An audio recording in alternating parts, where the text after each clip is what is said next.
Breaking news, a crazy Wild West shootout early this morning, Kansas City, Missouri, around Interstate 29. A crazy ex went to a casino to confront his ex-wife and new partner, and this crazy ex shot the ex-wife's new partner, left the casino. There was a police chase along Interstate 29, Riverside, Kansas City area. They put those things across the road where they take out the tires. They took out the suspect's tires, and then there was a standoff for 30 minutes before the suspect exited the vehicle and pointed a weapon at police, who returned fire and shot and killed the suspect. The Interstate 29 is shut down at this time. All morning, traffic backed up. Whoa, folks, let me give you some information about this crazy incident just outside Kansas City, Missouri. Check it out.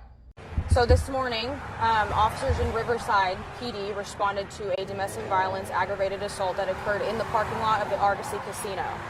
An individual was struck by gunfire at that location, and while Riverside police officers were en route to that call, suspect information was relayed over the radio via dispatch to responding officers.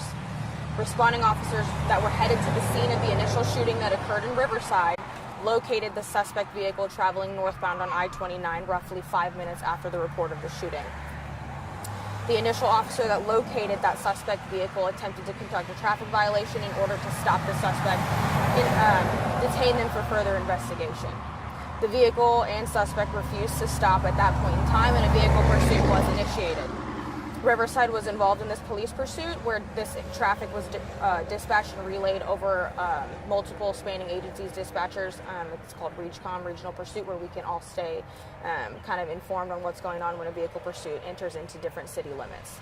So Kansas City Police Department was notified that a vehicle was being involved in a police pursuit that was headed into our city, at which point in time we became involved by stop-sticking the vehicle at I-29 in Cookingham.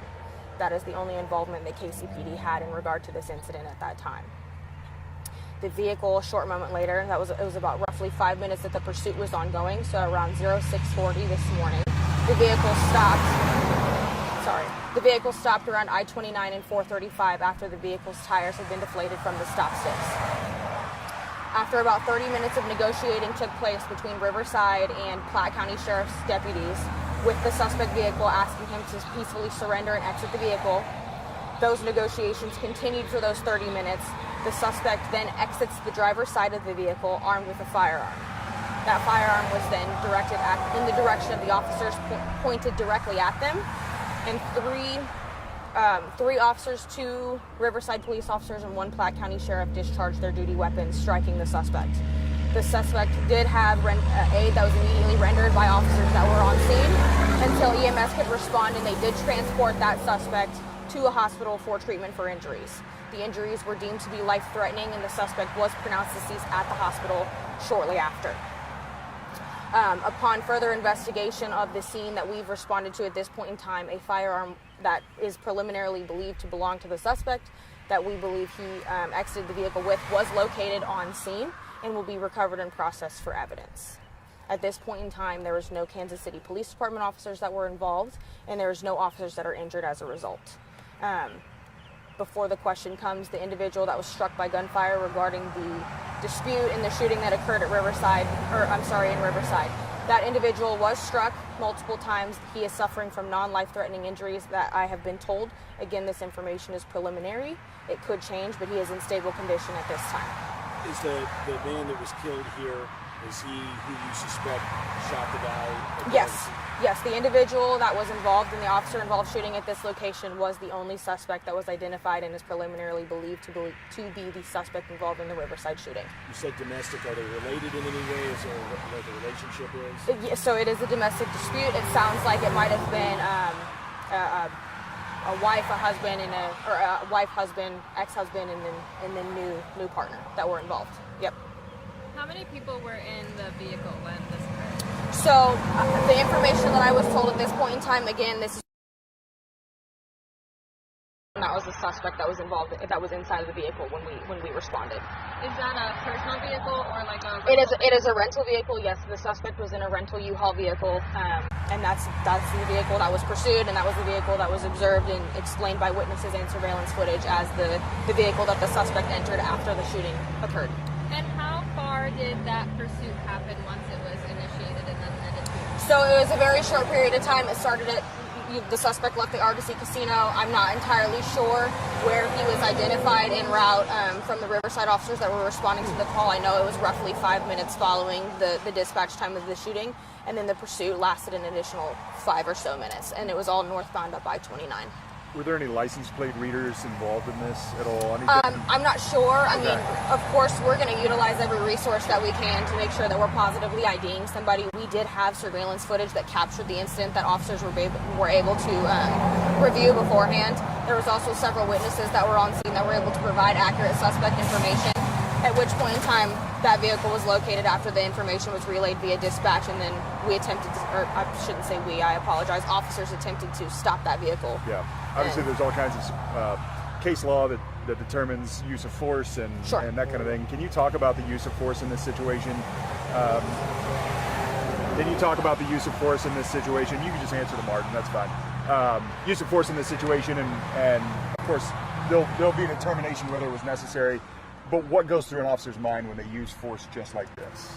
An officer-involved shooting is not something that should be taken lightly. I can't speak to what specifically transpired with the officers that were involved in this incident because I was not here.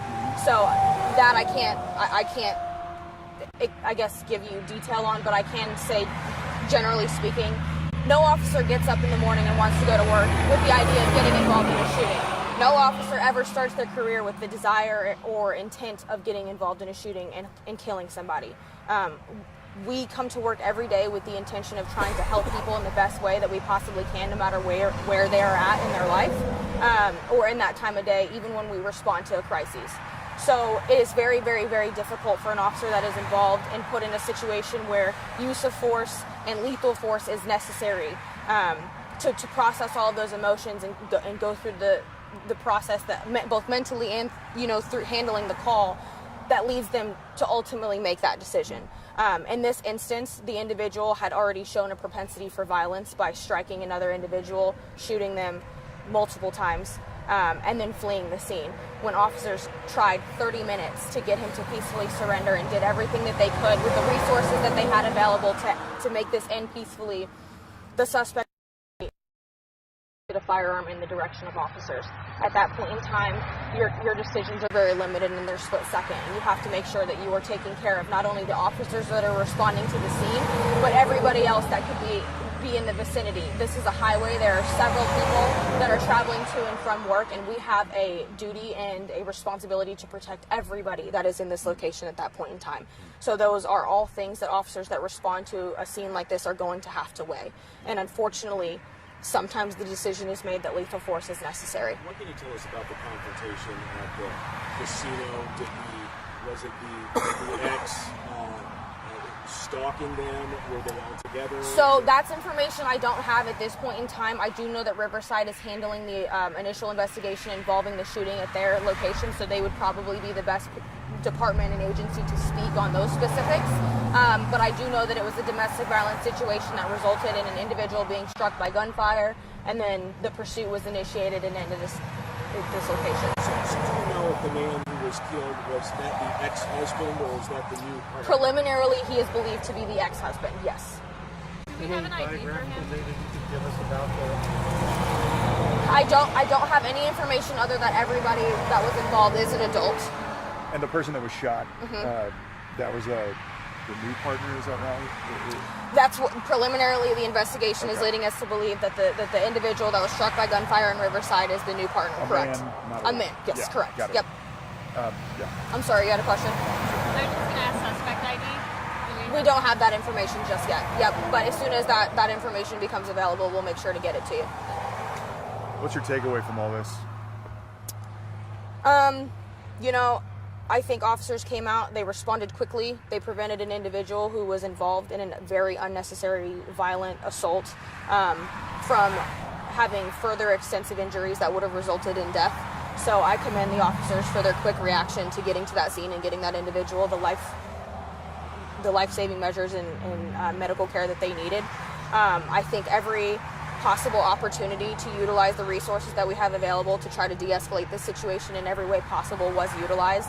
And at the end of the day, we cannot decide what an individual decides to do and how they decide to handle themselves. At which point decisions needed to be made to keep everybody in the vicinity safe. And I think the officers that responded did a wonderful job in doing that and making sure that nobody else was hurt. Sure. Just one more clarification. Hold on. I'm so sorry. We've had a lot of conversations about deadly domestic incidents in Yep. Kansas City. This one started in Riverside. Correct. Obviously, KCPD's out here investigating. Just kind of what is your take on the current state of what we're dealing with these responses right now? Domestic violence incidents are something that are very, very difficult to handle in the sense that they begin in the home, and it's not something that we can necessarily step into and directly meet until we are notified of the incident. Of course, when something becomes brought to our attention, we're going to do everything that we can to meet people where they're at and provide those resources. That's why Chief Graves put on that press conference that she did a couple weeks ago to show the community that they do have a lot of support and a lot of people that are available to get them the assistance that they need when they are involved in some kind of domestic violence or unsafe situation at home. That is something that we take very seriously, and we want people to know that we're never going to stop working and we're never not going to be there to answer the call. So if they need the police, please notify us. We have the resources available. We want to be there to help you. We just have to, you have to give us that initial information. I know that people are scared sometimes and they have to be in safe situations. Again, we will meet them where they are at, and we will do everything that we can to get them the help that they need without putting them in further jeopardy. Did the suspect fire his weapon here? That is something that we're still working to determine. It's still very preliminary, but they are working on figuring that out. Can you say which agencies were involved in total? So there were 2 Riverside police officers and 1 Platte County Sheriff deputy that was involved in the shooting. Correct. KCPD's only involvement. We are the investigating agency at the request of the Riverside Police Department, and we did assist with stop sticks in deflating the vehicle's tires, but that is the only involvement that Kansas City, Missouri has in this case. Was there an assist the officer call that went out as well? I don't have. That's not information I've been made aware of. Yeah. No, we are the investigating agency, Highway Patrol. Highway Patrol is on scene. We all respond. It happened on the highway. We're all going to kind of be here to make sure that we cross our T's and dot our I's, make sure that the investigation is rock solid. But Kansas City, Missouri Police Department is investigating. Highway Patrol is not investigating this incident. Any estimate on time when the highway reopens? It will probably be several hours. I don't have that, but that is something that we can look into, and Highway Patrol might actually be the ones that will be able to provide those updates as far as how long the highway will be closed for. But I would expect several hours for traffic to be disrupted in the northbound. And the one victim who was shot, what is their status? In the Riverside, he is stable condition, and I believe non-life threatening at this time, but again, that's very preliminary. Yep. Anything else? Good. Thank you. Mm-hmm. Crazy ex confronts his ex-wife and new spouse. Crazy, folks. Crazy, crazy. Why can't he just move on with his life? If his ex-wife finds a new partner, she's living her life, so be it, right? Relationships don't always end up working out. You just move on. Another preventable tragedy here. Kudos to police for stopping the suspect before he really could have killed somebody, because he shot somebody with the intent most likely to kill, and he was shooting, he was going to shoot at cops, basically pointing his weapon. This could have been much, much, much worse. But if you want to know why traffic is messed up in the Kansas City area on Interstate 29, this is it. Sub to the channel, hit the notification button. When names come out, I'll put in the description of this video. Praying for all the law enforcement, first responders. They are the heroes. They are the first line of the defense to keep us all safe. We will talk soon. JLR investigates. Stay tuned.